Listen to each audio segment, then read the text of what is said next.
তখন আমার ওই যে ভুলি যাওয়া জিনিসটা, ওইটার নাম হইল গিয়া মৃত্যু। কথাটা বোঝা গেছে? তো এই যে মায়া, এই মায়া তো ভগবানও মায়ার দাস, ভগবানের পর্যন্ত মায়ায় ছাড়ছে না, আর আমরা তো বহুত দূরের কথা। তথাপি আমাদের গৌরীয় সম্প্রদায়, চৈতন্য মহাপ্রভু আমাদের যে জীবের কল্যাণের লাগে যে ব্যবস্থা দিয়া গেছেন, অনেক অনেক ব্যবস্থা দিয়া গেছেন, মায়ার থাকি আমরা উত্তীর্ণ হইবার লাগে। মায়ার থাকি নাম, কলিযুগে নাম বিনা গতি নাই, আর সবই হইতেছে, সব শাস্ত্রেই কোয়া হইতেছে। সব কলিযুগে যত মতপথ আমাদের সনাতনের আছে, সব মতপথেরই একই কথা, যে কলিযুগে নামই পরম ধর্ম, নামই পরম ধর্ম, নাম বিনা গতি নাই, আর একমাত্র নাম। তো এই নামের প্রতি আমাদের ক্ষুধা ক্ষুধা জাগৃত হয় না, হয়নি? বাকি সব কিছুর প্রতি আমাদের অনেক ক্ষুধা জাগৃত হয়, কিন্তু নামে আমাদের রুচি হইল না, ক্ষুধা হইল না। তো আমি কোনো মহাজনের কাছ থেকে শুনছিলাম, অনেক গুণী গুরু মহারাজের কাছ থেকে শুনছিলাম, নামের রুচি বা ক্ষুধা জাগৃত হয় তখনই,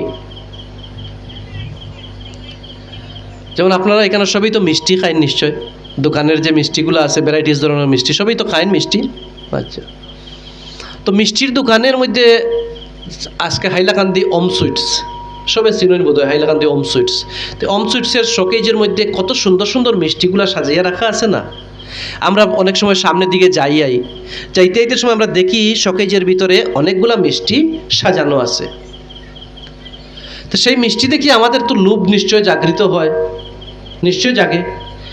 কিন্তু ওই যে শোকেজের ভিতরে মিষ্টি রাখা, আমরা যাইতে যখন দেখি তখন যে লোভ জাগৃত হয়, সেই লোভ কিন্তু অত মেজর না, মারাত্মক হয় না। যাইতে যতটুকু দেখলাম অতটুকুই, ক্রস করিয়া সারলে আর প্রভু এটা আর থাকেনি, ওই লোভটা দেখছি বাস, গেছি গিয়া তো আর নাই। কিন্তু এই লোভটা তখন জাগলো নে, যদি আমি ওই দোকানে ঢুকতাম আর ঢুকিয়া দেখতাম যে আমার সামনে বইয়া আরেকজনে 4টা মিষ্টি খাইতেছে 4 জাতের, আর আমি তার সামনে যদি বই গিয়া, তখন লোভ জাগবো না নি? তার আরেকজনের খাওয়া দেখলে না আমার জিহ্বার জ্বলাইব। একজনে কেউ খাইতেছে, তার সামনে যখন গিয়া আমি বইমু, তখন দেখলে তো আমার জিহ্বার জল অটোমেটিক আইব না নি? তখন আমিও কইমু তার যখন খাতে আমিও আচ্ছা 2টা খাই। কিন্তু দূর থেকে যখন দেখমু, তখন হইব কি ওই দেখছি একজন লোক সরিয়া যাইমু গিয়া। তাই মহাজন কইতেছেন যে ক্ষুধা বা পিপাসা লাগলে একটাই সিস্টেম করতে লাগবো, যে যেখানে গেলে বা যার সান্নিধ্যে গেলে এই নাম জপ, যারা নাম নিষ্ঠা বা যারা নাম সিদ্ধ পুরুষ, তাদের সঙ্গ করার কথা সর্বশাস্ত্রে কইতেছে। সাধুসঙ্গ সাধুসঙ্গ সর্বশাস্ত্রে কয়, লবে মাত্র সাধুসঙ্গ সর্বপাপক ক্ষয় হয়। এই সাধুসঙ্গের অর্থ হয়েছে গোটা, যে সাধুদের সামনে যদি যাইতে, সাধুর সামনে গেলে দেখবো যে সাথে তো মালা লইয়া আছে জপ করের, হরে কৃষ্ণ কৃষ্ণ কৃষ্ণ হরে হরে, হরে রাম রাম রাম হরে হরে, জপ করতেই আছে অনবরত সাধু। কথা কম কর, কিন্তু জপ করে বেশি। তো দেখতে দেখতে দেখতে দেখতে দেখতে আমারও তো পিপাসা একদিন জাগতে পারে, আমারও তো ক্ষুধা লাগতে পারে। কিছু কিছু ব্যক্তি আছে যাদের ক্ষুধা জীবনেও লাগতো না, তাদেরকে খাওয়া হয়েছে এরা জীবিত অবস্থায় মৃত, এরা চলাফেরা অবস্থায়ও মৃত এরা।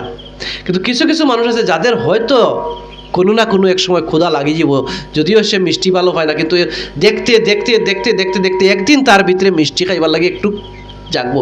যে জব দেখতে দেখতে দেখতে দেখতে তার এক সময় মনে হইব যে না, একটু আমিও করতাম। এর লাগে কোয়া হয়েছে শাস্ত্রে যে সাধু সঙ্গ করো, সাধু সঙ্গ করলে ক্ষুধা লাগবো। খানি দেখলে না ক্ষুধা লাগবো। বাচ্চারা যদি থালে বাড়িয়া দেওয়া হয় খানি, যত ভালো খানি হোক, বাচ্চারা খাইতো না, খাইব নি গো? কিন্তু বাচ্চার মা বাবা যখন কিছু একটা খাওয়ার লাগবো, বাচ্চাইও জপটা মারবো, স্বভাব না নি বাচ্চারা খেনে, তারা যদি থালো দেন বাড়িয়া কিন্তু খাইতো না। কিন্তু মা বাবা যখনই কিছু খাইতে চায়, তখন দেখবো বাচ্চা আইয়া আমার দেও। মানে ওই যে দেখছে, দেখলে ক্ষুধা জাগে, দেখলে পিপাসা লাগে। তাই আমাদেরও যদি এইভাবে সাধু সঙ্গের মাধ্যমে আমরা যদি কোনো নামনিষ্ঠা নামসিদ্ধ কোনো পুরুষের যদি সঙ্গ করি, তো নিশ্চয় কোনো না কোনো একদিন আমাদের ভিতরেও ক্ষুধা জাগবো যে আমিও নাম করি, আমিও হরিনাম করি, আমিও কৃষ্ণনাম করি। আর কৃষ্ণনাম হরিনাম এইভাবে তো করলেও হয় না, এগুলোরও কিছু নিয়ম আছে, নিয়ম মতে নাম করতে লাগে। নিয়ম মতে নাম করলে আমরা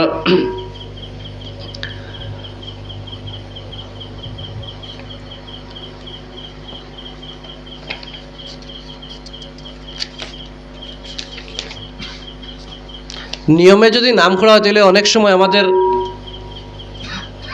সাধু সঙ্গে নিয়ম মতো নাম করলে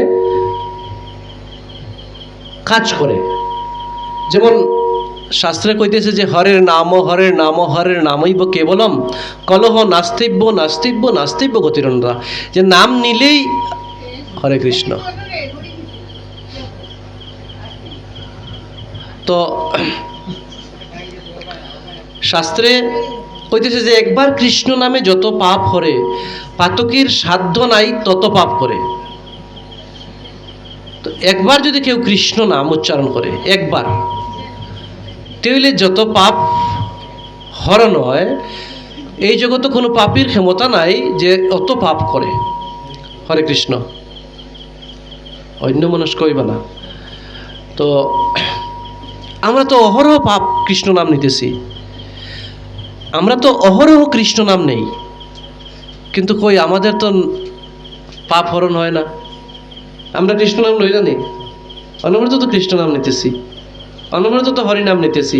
তো শাস্ত্রে তো কইছে একবার কৃষ্ণ নামে যত পাপ হরে, পাতকীর সাধ্য নাই তত পাপ করে। তো আমরা এত কৃষ্ণ নাম নেওয়ার পরে আমাদের পাপ দূর হইছে, তার কারণ কি?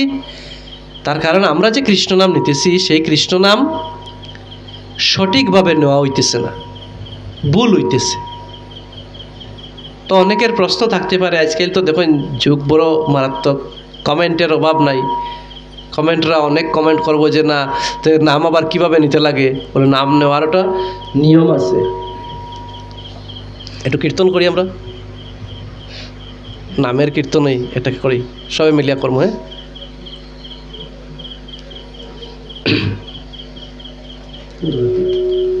দুয়ার দিও।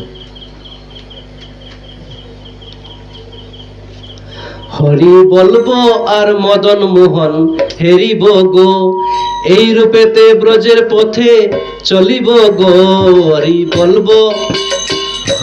বলবো আর মদন মোহন হেরিব গো, এই রূপেতে ব্রজের পথে চলিব গো। হরি বলবো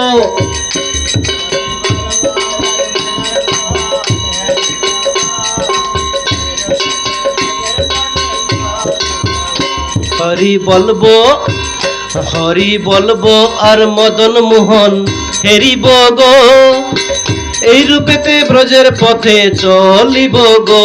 হরি বলবো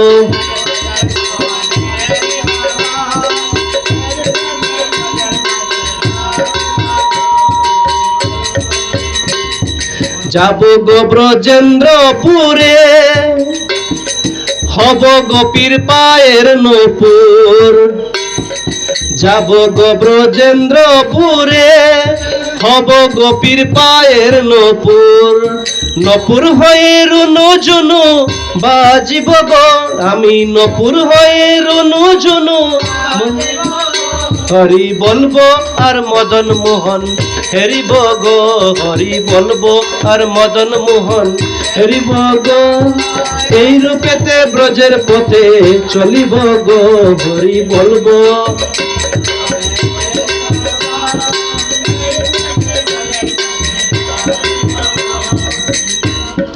বিপিন বিনোদ খেলা, সঙ্গেতে রাখালের মেলা। বিপিনে বিনোদ খেলা, সঙ্গেতে রাখালের মেলা। তাদের চরণের ধুলা মাখিব গো, তাদের চরণের ধুলা মাখিব গো, এই রূপেতে ব্রজের পথে চলিব গো। হরি বলবো আর মদন মোহন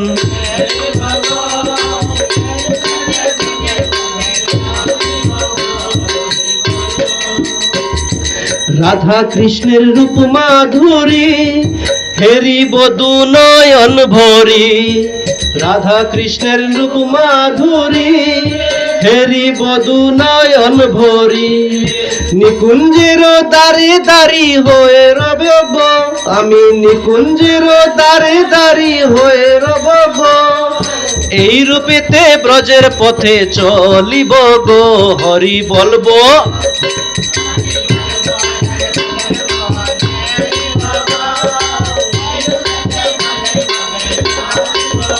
হরে কৃষ্ণ। কি হইতেছে? হরি বলবো আর ব্রজের পথে চলিব। আমরা কোন পথে যাইতেছি? হরি তো কইতেছি আমরা, চলি কোন রাস্তায় রয়েছে? চলি কোন রাস্তায়? হরি বলবো আর ব্রজের পথে চলিব গো, এই রূপেতে ব্রজের পথে চলিব। আমরা হরি তো কইতে আছি, ঠিক আছে, হরে কৃষ্ণ জপতে আছি, আমরা চলি কোন রাস্তায়? আমরা ব্রজের পথে না আমার ঘরের দিকে? তো হরি নামে উপকার কিভাবে হইব? কি সুন্দর কথা কইতেছেন যে হরি বলবো আর ব্রজের পথে চলিব। রাধা কৃষ্ণের রূপ মাধুরী হেরিব দু নয়ন বরি। কার রূপ মাধুরী দেখার কথা কইছেন? দুই নয়ন দিয়া, দুই চোখ দিয়া সবসময় রাধা কৃষ্ণের রূপ মাধুরী সৌন্দর্য দেখমু। আমরা এখানে এমন হয়েছে, আমরা অবস্থা রাধা কৃষ্ণের রূপ মাধুরী দূরের কথা, আজকে থেকে 3 দিন আগে, আজকে কি বার? বৃহস্পতিবার। মঙ্গলবারে, খারাপ পাইবা না আপনারা, আমরা যদি জিজ্ঞাসা করি যে মঙ্গলবারের দুপুরবেলা, আপনারা তো সবে নিশ্চয়ই ঠাকুর সেবা দেন প্রত্যেক দিনই, মঙ্গলবারের দুপুরবেলা ঠাকুরটে যে দিসলা, ঠাকুরটে প্রসাদ কিতা দিসলা, মনে হয় অনেকেই কইতে পারতা না। হরি বল, কিতা দিসলা মাতাজি মঙ্গলবারের দুপুরে? তো দেখেন, রাধা কৃষ্ণের রূপ মাধুরী হেরিব দু নয়ন ভরি, নিকুঞ্জের দ্বারে দাঁড়ি হইব গো। নিকুঞ্জবন বৃন্দাবন নিকুঞ্জবনের দ্বারে, কিনারে, দ্বারে শব্দ তো কিনারে, দাড়ি শব্দ হলো প্রহরী, নিকুঞ্জেরও দ্বারে দাঁড়ি হইব। আমি ওইখানে দাঁড়াই থাকবো নিকুঞ্জের কিনারত প্রহরা দিয়া, প্রহরীর মতো, কিতার লাগিয়া? রাধা কৃষ্ণের রূপ মাধুরী দেখার লাগিয়া। কিন্তু আমরা কি করি? রাধা কৃষ্ণের রূপ মাধুরী তো আমরা সময় নেই, আমরা তো মোবাইলে, আজকে যে অবস্থা আমাদের সংসারের, একটু আলোচনা না করলে হয় না এগুলা, যে মোবাইলে আমরা ভোগে রান্না রাঁধতেছি, মোবাইল, মালা নাই হাতে। দুর্ভাগ্য, আমাদের সমাজের বেশিরভাগ ক্ষেত্রেই দেখা যায় যে আজকে ভগবানের ভোগ রান্না হইতেছে, এদিকে মোবাইলে সিরিয়াল চলে। একটু যে মালাটা জপ করি না, না মালা জপ না, সিরিয়াল, মোবাইলে অনেক কিছু মোবাইলে দেখি। একটা কুদৃশ্য, মোবাইলে তো বেশিরভাগই বাজে জিনিস, ভালো জিনিস তো ঠিক আছে, যারা ভালোভাবে ব্যবহার করে তার লাগে অনেক ভালো, যারা ফোন আইলো গেল তার লাগে খুবই ভালো, কিন্তু বেশিরভাগ ক্ষেত্রেই তো মানুষ মোবাইলটা মিসইউজ করতেছে। যারা ঠিকভাবে ব্যবহার করে তার লাগে তো অনেক ভালো, তারা সাধুবাদ জানাই, কিন্তু বেশিরভাগ মানুষই মোবাইলকে মিসইউজ করতেছে। তো এই যে মোবাইলের মিসইউজ, একটা আপনি 16 মালা যোগ করেন, 32 মালা যোগ করেন, 64 মালা যোগ করেন, 100 মালা যোগ করেন, বা আরও বেশি মালা জপ করেন, আপনি 3 লক্ষ নাম জপ করেন প্রত্যেক দিন, আর যদি মোবাইলে দেখি জপ করেন, তাহলে ওই মোবাইলে যদি একটা কুদৃশ্য যদি দেখা হয়, তে আপনার 100 মালা জপ শেষ। ভাগবতে একটা কাহিনী আছে, অজামিল নামক এক ব্রাহ্মণ আসলো, ব্রাহ্মণ সন্তান, উচ্চকোটির ব্রাহ্মণ, বাবা অনেক বড় যজ্ঞকারী আসলা, যজ্ঞকর্তা। যজ্ঞ করতে বোয়াত বাবা হঠাৎ যজ্ঞের লাকড়ি শেষ হয়ে গেছে। যজ্ঞের লাকড়ি আনার লাগি বাবা ছেলেরে পাঠাইছে, যাও যজ্ঞের লাকড়ি শেষ হয়ে গেছে, জঙ্গল থেকে যজ্ঞের লাকড়ি নিয়ে আও। যজ্ঞের লাকড়ি আনতে গিয়া জঙ্গলে গিয়া সে হঠাৎ বাবায় দেখে এক পতিতার কুদৃশ্য দেখিয়া ওই জায়গা ব্রাহ্মণত্ব ত্যাগ করিয়া সব কিছু ত্যাগ করে নিল। ওই 1 সেকেন্ডের একটা কুদৃশ্য তার ব্রাহ্মণত্ব শেষ করিয়া শেষ পর্যন্ত সে চুরি ডাকাতি বদমাশি এমন কিছু নাই, ওই পতিতারে সে বিবাহ করে এবং 10টা সন্তান জন্ম দেয়। একটা কুদৃশ্য দেখছিল তার জীবনে। আর আমরা তো অহরহ কত কিচ্ছু দর্শন করতে আসি। তো জাল লাগিয়া এখানে মহাজন কি সুন্দর কইতেছেন, রাধা কৃষ্ণের রূপ মাধুরী হেরি বধু নয়ন ভরি, রাধা কৃষ্ণের রূপ মাধুরী হেরি বধু নয়ন ভরি, নিকুঞ্জের দ্বারে দাঁড়ি হইব গো, আমি নিকুঞ্জের দ্বারে দাঁড়ি হইব গো, এই রূপে ব্রজের পথে চলিব গো, হরি বলবো।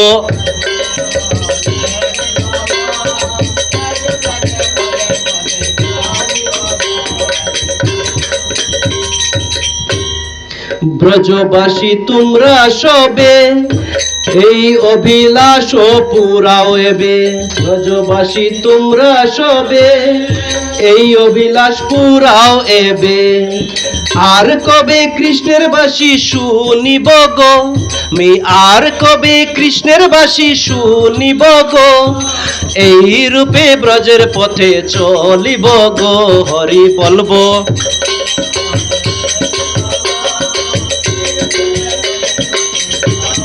হরে কৃষ্ণ। কি কইতেছে মহাজন? ব্রজবাসী তোমরা সবে। ব্রজবাসী, ব্রজবাসী কারা? হরি বল। ব্রজবাসী কারে কওয়া হয়? হ্যাঁ, হরে কৃষ্ণ। না না, ব্রজবাসী বৃন্দাবনে যারা বাস করে, ব্রজে যারা বসবাস করে তারারে ব্রজবাসী কইতেছে। কইতেছে ব্রজবাসী তোমরা সবে এই অভিলাষ পুরাও এবে। এটার কাছে অনুরোধ করা হইতেছে, প্রার্থনা জানানো হইতেছে যে ব্রজবাসী, ব্রজবাসী তারা তো সবসময়, যাদের ভাগ্য ভালো তারা না ব্রজে জন্মগ্রহণ করছে। আমরা অনেক পাপী, যার কারণে আমাদের জন্ম ব্রজে হইছে না, কোনো ধামে হইছে না। আমাদের জন্ম এমন হইছে এই আসাম, ত্রিপুরা, বিহার, এগুলা তো কোনো তীর্থস্থান নাই, এগুলাতে পুণ্যস্থান নাই এগুলাতে, যার লাগে আমাদের জন্ম এইসব জায়গাতে হইছে। আমরা স্বীকৃতি নাই আমাদের। তা ব্রজবাসীর কাছে অনুরোধ জানানো হইতেছে, ব্রজবাসী তোমরা সবে এই অভিলাষ পুরাও এবে। আমাদের এই যে অনুরোধ, তোমরা অনুরোধটুকু পুরাও। কারণ কি, কি অনুরোধ বলে, আর কবে কৃষ্ণের বাসী, আর কবে কৃষ্ণের বাসী শুনবো। এই কৃষ্ণের বাসী, এই বাসী তো একদিন আমরাও বাজবো, আমরাও বাসী একদিন বাজবো। আমি হাইলাকান্দিতে এক জায়গায় পাটে আসলাম, ওই মান্নাপ্রভু আমার লগে আসলাম। তো ওইখানে একজন ভদ্র মহিলা আমারে ওই বাঁশি সম্বন্ধে একটা প্রশ্ন করছিল, যে বাঁশি তো 3 প্রকার, একটা বাঁশির মাঝে 3টা ছিদ্র, একটা বাঁশির মাঝে 7টা ছিদ্র, একটা বাঁশির মাঝে 9টা ছিদ্র। তো তাই সঠিকভাবে প্রশ্ন না জানার কারণে তাই আমার জিজ্ঞেস যে এই যে 7টা ছিদ্র, 3টা ছিদ্র, 9টা ছিদ্র, এই আলগা আলগা ছিদ্রের মানে কি? তো বাঁশিতে অ্যাকচুয়ালি ছিদ্রর মানে না, বাঁশিতে মানে অন্যগুলো আছে। এবং তাই না আমার প্রশ্ন করছিল এটাই যে ভগবান আছে না নাই? ভগবান আছে না নাই? ভগবান যদি থাকে তাহলে যে চোররা চুরি করে তখন ভগবানের চোরের হাতে ধরে না কেন? অপরাধী যখন অপরাধ করে তখন ভগবানের হাতে দড়ি আটকায় না কেন? এই তুমি অপরাধ করডায়, তুমি যেমন আজকে বাচ্চা যদি কোনো দুষ্টামি করে মা বাবাই আটকায়, তুমি এটা করিও না। তো ভগবান যদি আসে তাহলে এগুলো আটকায় না কেন? ভগবান ধরে না কেন? ভগবানে কথা ঠিক আছে না? কি সুন্দর প্রশ্ন। ভগবান যদি আসে তাহলে ভগবানের দড়ি আটকায় না কেন? সুরে যখন চুরি করা যায় তখন তো নিয়মে ভগবানে মালিকরে ডাকাইয়া উঠাই, তো তোমার কোনো সুর ঢুকছে উঠো, বা সুরে কইতো এই তুই চুরি করিস না, চুরি মহাপাপ। তো ভগবানে কয় না কেন? তার মানে ভগবান নাই। হ্যাঁ, তে আসছে, তে আটকায় না কেন? হরে কৃষ্ণ। কি সুন্দর মহাজন এগুলা ব্যাখ্যা করছেন। ভগবান কইতেছেন, মহাজন কইতেছেন যে ভগবান আছে। আমরা ফুটবল খেলার মাঠ সবাই দেখছি, ফুটবল খেলার কতজন প্লেয়ার থাকে? 11-22 জন প্লেয়ার থাকে। ফুটবলের মাঠও 22 জন প্লেয়ার থাকে, শিওর? হরে কৃষ্ণ। ফুটবল মাঠে কতজন প্লেয়ার থাকে? ফুটবল মাঠে কতজন লোক থাকে? 23 জন। ফুটবল মাঠে 23 জন লোক থাকে। 2 টিমে হইল কি 11 জন 11 জন, আর একজন রেফারি থাকে, বাঁশি নিয়া, হুইসেল নিয়া থাকে। তো ওই রেফারি কিন্তু আস্তে মাঠে দৌড়ায়, প্লেয়ারের সঙ্গে দৌড়ায় কি না? বল যেখানে আছে রেফারি ওই জায়গাতেই আছে বলের সঙ্গে সঙ্গে। কোনো কারণে গোলকিপারের একদম গোল পোস্টের কিনারও বল রাখা, রেফারির সামনে গোলই নাই, তখন রেফারি কিন্তু টাচ করলেই গোল হয়ে যায়। রেফারি টাচ করেনি, রেফারি চইলেই গোল হয়ে যাব, রেফারি বলের কিনারো, রেফারি গোল করেনি। অনেক সময় দেখা যায় গোল পোস্ট কেউ শর্ট করছে, তখন একমাত্র রেফারি দাঁড়ানিতে আছে, রেফারি ইচ্ছা করলে গোলটা আটকাইতে পারে, রেফারি আটকায়নি। তার কাজ কিতা? তার মানে সে নাইনি মাঠো, তার মানে সে নাইনি মাঠে, সে মাঠে আছে। তার কাজ কি? সাক্ষী। সে সব দেখতেছে কে কি করতেছে, সে বাঁশি দেয় মধ্যে মধ্যে। তার কাছে 3টা কার্ড আছে, গ্রিন, ইয়েলো, রেড, লাল, হলুদ, সবুজ, হলুদ আর লাল। এই 3টা কার্ড নিয়ে তার পকেটে বত আছে। এই খেলার মাঠে যে যেভাবে খেলতেছে, তার খেলা দেখিয়া সে দেখে যে কে কিভাবে খেলতেছে। যদি দেখা যায় যে কোনো প্লেয়ার ফাউল করে, তখন ফাউল করলে কি হয়, রেফারি এটা হুইসেল দেয়, একবার গ্রিন কার্ড দেখা যে তুমি ভুল পথে চলতেছো, তুমি ঠিক হও। তারপরে যদি সে মানে না, তখন তারে আবার দ্বিতীয় কার্ড, ইয়েলো কার্ড দেখানি হয়। এখন বোধহয় 2টা কার্ডেই শেষ হয়ে যায় খেলা, কথা 3টা কার্ড আছিল। তারপরেও যদি সে ঠিক না হয়, তখন ভগবান 3 নম্বর কার্ড, লাল কার্ড, রেফারি হুইসেল দেয়, লাল কার্ড দিয়ে তারে মাঠের বাইরে বার করে দেয়। মানে তার আর খেলা আর হবে না, তার খেলা ওইখানেই শেষ। তো ভগবান তার সঙ্গে আছে। ঠিক আমাদের সঙ্গেও জগতে ভগবান আমাদের সঙ্গে আছে। আমরা যখন কোনো ধরনের ভুল কাজ করি, তখন ভগবান কোনো না কোনো রূপে আমাদেরকে হুইসেল দেয়, সিগনাল দেয়, তুমি ভুল করতেছো। হয়তো দেখবা হঠাৎ আমার খুব অসুস্থ হয়ে গেছি, আমি ফাউ ভাঙি গেছে, হাত ভাঙি গেছে, উপরে থেকে পড়ে গেছি, বা সাপে কামড় মারি দিছে, কুকুরে কামড় মারি দিছে, এই ধরনের হঠাৎ একটা মেজর দুর্ঘটনা ঘটে যাব আমার সঙ্গে। এই দুর্ঘটনাটার অর্থ এটা না যে আমার পূর্বকৃত্য তো ঠিকই আছে, কিন্তু ভগবান তোমারে হুঁশিয়ার করতেছে, সিগনাল দিতেছে, বাঁশি বাজতেছে, বাঁশি বাজছে যে তুমি সাবধান হয়ে যাও, তোমার কিন্তু সামনে বিপদ আছে। অনেক সময় বিলাইয়ে আগ কাটলে অনেক লোক যায় না, এটাও কিন্তু একটা সিমটম যে বিলাইয়ে আগ কাটছে, বোধহয় সামনে কোনো ক্ষতি আছে, তুমি সাবধান হয়ে যাও। তো আমরা অনেক সময় এগুলা সিগনাল আমরা বুঝি না। আমরা শরীরের শক্তি বা টাকার গরম বা আমার জীবনের অনেক ধরনের অহংকারের কারণে আমরা এগুলারে লোকবার করি, হ্যাঁ এটা হয়েছে তো কি হয়েছে, কিচ্ছু নাই। সেকেন্ড টাইম আবার ভগবানের সিগনাল দেয়, গাড়ি অ্যাক্সিডেন্ট হয়ে যায়, এই হয়ে যায়, সেই হয়ে যায়, নানান ধরনের বিতিকিচ্ছা হয়ে যায়। তারপরেও যদি আমরা না মানি, তখন ভগবান লাল কার্ডের সিগনাল দেয়। এবং যখন লাল কার্ডের সিগনাল দেয়, তখন আর আমাদেরকে মাঠ তাকিয়েই উঠাইয়া নেয় গিয়া যে আর তোমার দিয়ে আর খেলা হইতো না, কারণ তুমি অনবরত ফাউল করতে আসো। তুমি ফাউল করতে করতে এত ফাউল করছো যে তোমার দ্বারা অন্যরা পীড়িত হয়ে গেছে, অন্য প্লেয়ার খেলতে পারেন না। তখন ভগবান হুইসেল দেন এবং লাল কার্ড দেখাইয়া বাঁশি বাজাই। তো আমরা জীবনে এরকম বাঁশি আছে কি, ব্রজবাসী তোমরা সবে এই অভিলাষ পুরাও এবে, ব্রজবাসী তোমরা সবে এই অভিলাষ পুরাও এবে, আর কবে কৃষ্ণের বাঁশি শুনিব গো, আমি আর কবে কৃষ্ণের বাঁশি শুনিব গো, এই রূপে ব্রজের পথে চলিব গো, হরি বলবো।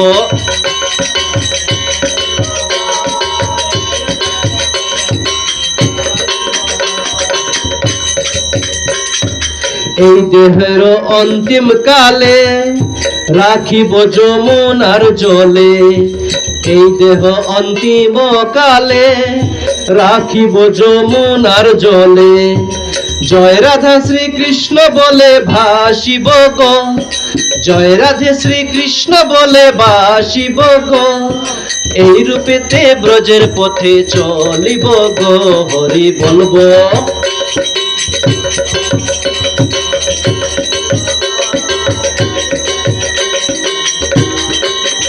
হরে কৃষ্ণ। কি সুন্দর কেটা কইছেন যে এই দেহ অন্তিম কালে রাখিব শ্রী যমুনার জলে। তো এই দেহ অন্তিম কালে রাখিব শ্রী যমুনার জলে, জয় রাধা শ্রীকৃষ্ণ বলে ভাসিব গো। কি সুন্দর মহাজনী পদগুলা, আমরা বোধগম্য হইল না, কারণ আমি অধম বুঝাইতেই পারি না, এগুলা কথা বুঝি না, এর লাগে বুঝাইতাম পারি না।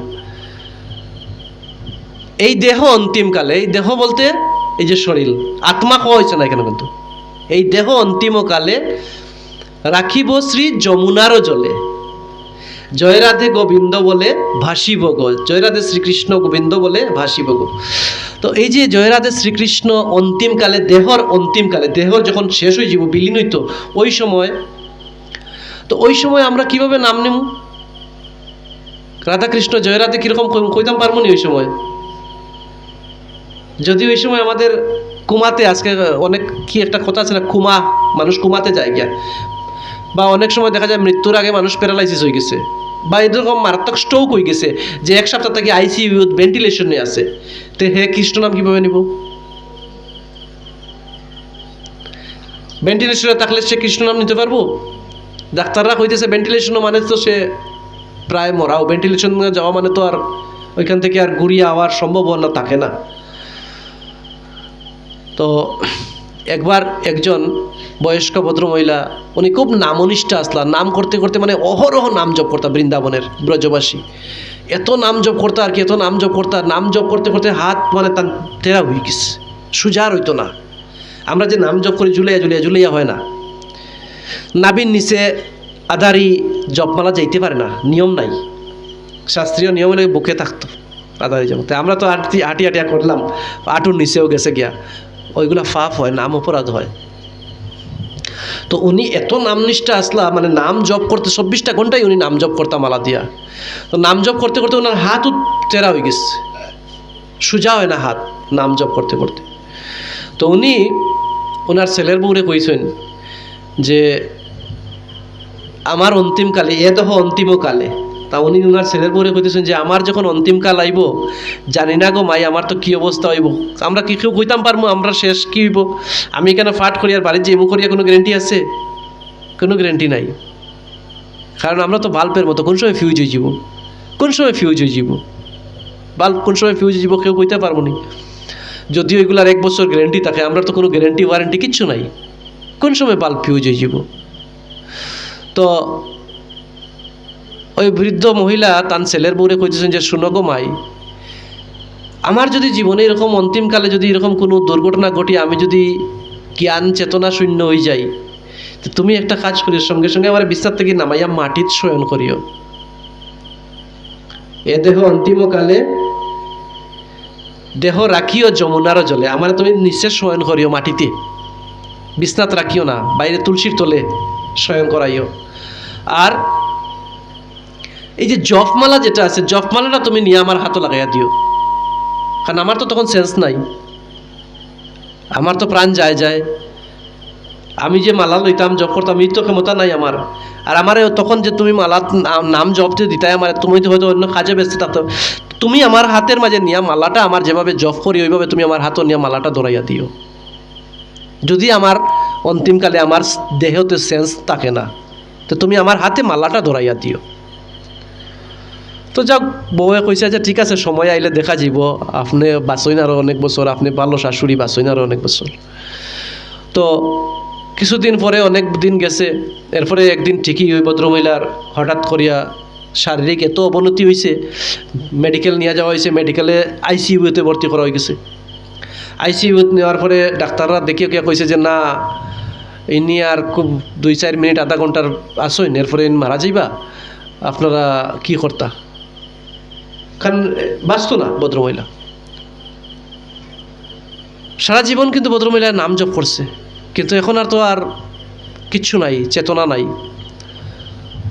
তো তার ছেলে কইল, তুই মা যখন আর সময় নাই, তুই আর এক কাজ করি, মারে বাড়িতেই নিয়ে যাই গিয়ে, এখানে আর বাসাতেই যাওয়াইবার হইব।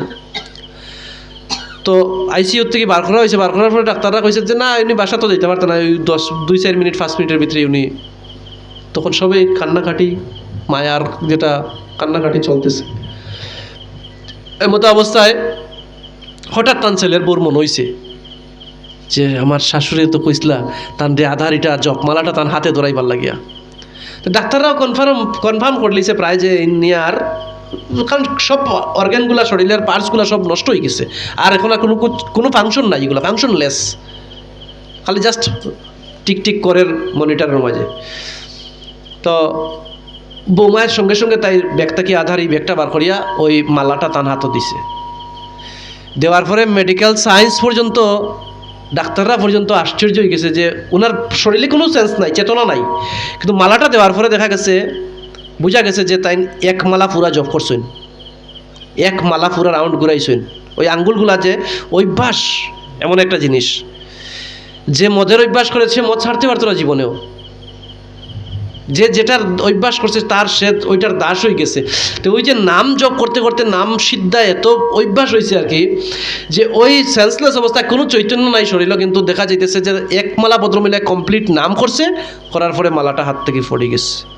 তখন ডাক্তারের তো কি আর কইছে যে না, উনি পরলোক গমন